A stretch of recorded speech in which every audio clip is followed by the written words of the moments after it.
नमस्कार, स्वागत है आपका भारत अनसीन में। आज हम जानेंगे तमिलनाडु के उस वीर योद्धा की कहानी जिसने अंग्रेजों से पहले मैसूर की सत्ता को चुनौती दी, धीरण चिन्नमलय। वो नायक जो किसानों का रक्षक बना और जंगलों से छापामार युद्ध छेड़कर बन गया आज़ादी की ज्वाला। चलिए जानते हैं उस वीर की गाथा जो इतिहास में कहीं खो गया लेकिन दिलों में अब भी जिंदा है। सन 1756 की एक शांत सुबह तमिलनाडु के मेलापालयम गांव में हरियाली से घिरे एक छोटे से झोपड़े में खुशियों की किरणें फैली थीं। पेरियाथा की गोद में था एक नन्हा बालक, मासूम, शांत और उज्जवल। पास ही खड़े थे रत्नस्वामी गौंडर, गर्व से भरे हुए। गांव वाले जमा थे, ढोल नगाड़ों के बीच खुशियां मना रहे थे। उस बच्चे का नाम रखा गया तीर्थगिरी। तब किसी को क्या पता था यही नन्हा बालक आगे चलकर उस साम्राज्य की नींव हिला देगा जिसने पूरे देश को जकड़ रखा था। चिन्नमलय परिवार का आंगन बच्चों की हंसी से गूंज रहा था। 6 भाई बहन हंसते खेलते भागते दौड़ते और उन्हीं में एक नटखट पर प्यारा बच्चा तीर्थगिरी जो अपने भाई थम्बी के साथ मजे से कुश्ती कर रहा था।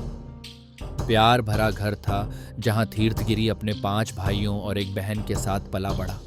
उनमें वो खास था, निडर, जिज्ञासु और हमेशा कमजोरों की रक्षा करने वाला। भाई उसे प्यार से तंबा गौंडर कहते थे।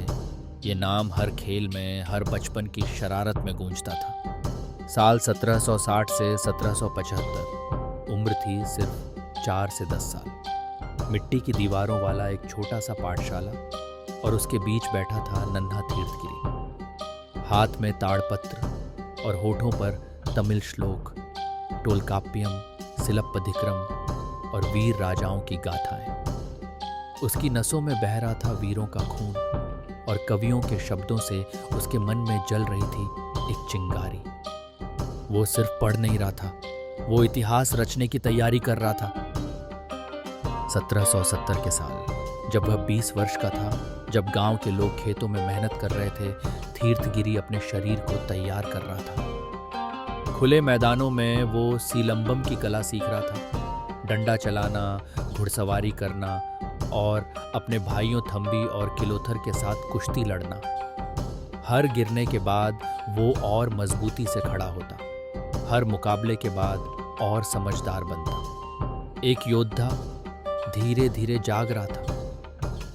धूल भरी सड़क पर मैसूर के कर अधिकारी गरीब किसानों को तंग कर रहे थे, लेकिन तभी सामने खड़ा हुआ एक नौजवान तमिल वीर तीर्थगिरी। 20 की उम्र में ही उसकी आंखों में था जुनून, हाथों में भाला और पीछे खड़े थे डरे हुए किसान। सैनिकों से वो निडर होकर भिड़ा और किसानों से छीना गया अनाज उन्हें लौटा दिया। उस दिन लोग बोले, ये सिर्फ तीर्थगिरी नहीं, ये है चिन्नमलय, वो छोटा पहाड़ जो कभी झुकता नहीं। गांव के बरगद के पेड़ के नीचे अब 20 की उम्र पार कर चुके धीरण चिन्नमलय लोगों को प्रेरित कर रहे थे। पीछे नौजवान लाठी चलाना सीख रहे थे, बच्चे मंत्रमुग्ध होकर सुन रहे थे। धीरण ने युवाओं को संगठित किया, न सोने के लिए न शोहरत के लिए, बल्कि आज़ादी, सम्मान और कोंगू नाडु के प्यार के लिए। कोंगू नाडु की पहाड़ियों पर उगते सूरज की रोशनी में खड़ा था धीरण चिन्नमलय, हाथ में तलवार, आंखों में अडिग संकल्प। एक किसान का बेटा अब बन चुका था जनता का रक्षक। आगे थे युद्ध, समझौते, धोखे और बलिदान, लेकिन इस पल वो खड़ा था, मजबूत, गर्वित और अपनी धरती की आत्मा के लिए लड़ने को तैयार। साल था 1796। कोंगू नाडु के गांवों में डर का साया था। अंग्रेज धीरे धीरे जमीनें हथिया रहे थे, कर वसूल रहे थे और आज़ादी छीन रहे थे। लेकिन उसी धरती से एक आवाज़ उठी, धीरण चिन्नमलय की। बरगद के पेड़ के नीचे गांव के नेताओं संग उसने लिया एक संकल्प, एकता का, संघर्ष का और अपने लोगों की रक्षा का। कोंगू नाडु ने अपना रक्षक पा लिया था, वो था धीरण चिन्नमलय। धीरण जानता था अकेले लड़ाई नहीं जीती जा सकती, इसलिए उसने दक्षिण के अंतिम शेर टीपू सुल्तान से हाथ मिलाया। कोंगू नाडु के बहादुर सिपाही जंगलों और पहाड़ियों से होते हुए मैसूर की मदद को निकले। दो वीर एक साथ खड़े थे आज़ादी के लिए, लेकिन 1799 में टीपू सुल्तान वीरगति को प्राप्त हुए और धीरण की वह साझेदारी धुएं में बदल गई। पर लड़ाई रुकी नहीं। अब वो अकेला नहीं था, उसके साथ था पूरा कोंगू नाडु।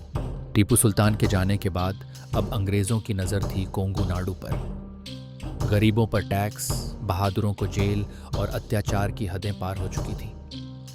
लेकिन तभी लौटे धीरण चिन्नमलय, पराजय के शोक में नहीं बल्कि क्रांति की आग लिए। अब वो सिर्फ योद्धा नहीं था, वो बन चुका था विद्रोह का अगुआ, अपने लोगों की उम्मीद। धीरण ने आज्ञा का इंतजार नहीं किया। 1801 में उसने खुद मोर्चा संभाल लिया। घने जंगलों में घात लगाकर हमला, रात के अंधेरे में ब्रिटिश काफिलों पर धावा और कैद किसानों को आज़ादी दिलाई। उसने टैक्स के रजिस्टर जलाए और जुल्म के किले हिला दिए। धीरण चिन्नमलय का नाम जंगल की आग की तरह फैल गया। साम्राज्य से लड़ने के लिए जरूरत थी एक मजबूत किले की, और धीरण ने बनाया ऑर्निलय एरोड की पहाड़ियों में खड़ा हुआ एक ऐसा किला जो सोने से नहीं साहस से बना था। यहाँ किसान बने योद्धा और लड़के बने सिपाही। अब ये सिर्फ बगावत नहीं थी, ये बन चुका था एक आंदोलन। साल था 1804। अंग्रेज अब बौखला चुके थे। तोपों और सेनाओं के साथ वे ऑर्निलय को मिटाने चले थे, लेकिन धीरण तैयार था।